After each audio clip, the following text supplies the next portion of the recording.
క్షుద్ర పూజలు చేసి నిన్ను కథం చేస్తా, 15 రోజుల్లో నీ డెడ్ బాడీ ఫాలో మొదలవుతుంది, కిడ్నీలు ఫెయిల్ అయి చనిపోతావు. ఓ వ్యక్తికి సంధ్యా కన్వెన్షన్ అధినేత శ్రీధర్ రావు బెదిరింపులు. చూడండి ఎంత ఘోరమో.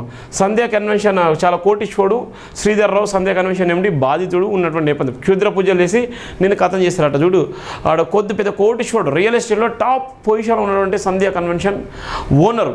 ఇలా ఏం చేస్తాడు చూడు, ఆఖరికి వచ్చేసరికి క్షుద్ర పూజలు చేయించి నేను కథం చేపిస్తా, నీకు కిడ్నీలు కూడా పాడైపోతే 15 రోజులు డెడ్ బాడీ వస్తాయని బెదిరించేటువంటి పరిస్థితి.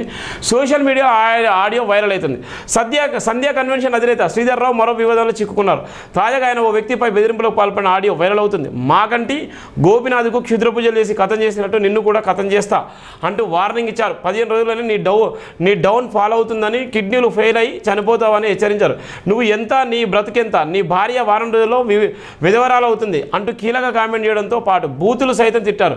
శ్రీధర్ రావు బూతులో బెదిరింపులకు పాల్పడిన వ్యక్తి పేరు కేఎన్ రెడ్డి అని సమాచారం. ఆయనతో శ్రీధర్ రావు ₹1 కోటి వరకు పనులు చేయించుకొని డబ్బులు ఇవ్వమని అడిగినందుకు హెచ్చరించినట్టు తెలుసు. దొంగ నా కొడుకులు వీళ్ళు.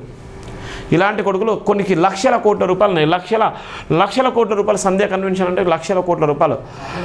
ఇలా ఉన్నటువంటి మొత్తం టోటల్గా గచ్చిబోళ్ళు ఎక్కడ చూసినా కూడా సంధ్యా కన్వెన్షన్ ఉంటాయి.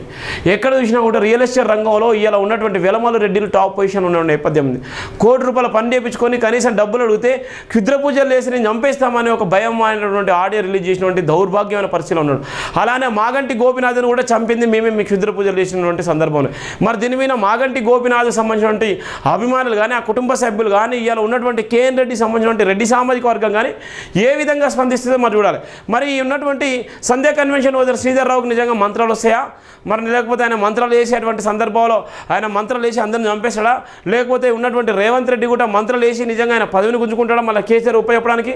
ఇవన్నీ వస్తాయి. ఇలాంటి వ్యక్తులను క్షుద్ర పూజలు అనేటువంటి నేపథ్యం ఏదైతే మానసికమైనటువంటి రోగులు వీళ్ళ మీద చట్టపరమైన చర్యలు తీసుకొని వీళ్ళ మీద కేసు పెట్టాలి. వీళ్ళ నాన్ బెలబుల్ వారంటీ ఇష్యూ చేసి వీళ్ళ జైలుకు పంపాలి. చూడండి ఇక బాధితుడు ఎంత దారుణంగా ఉందో మనం చూస్తున్నాం.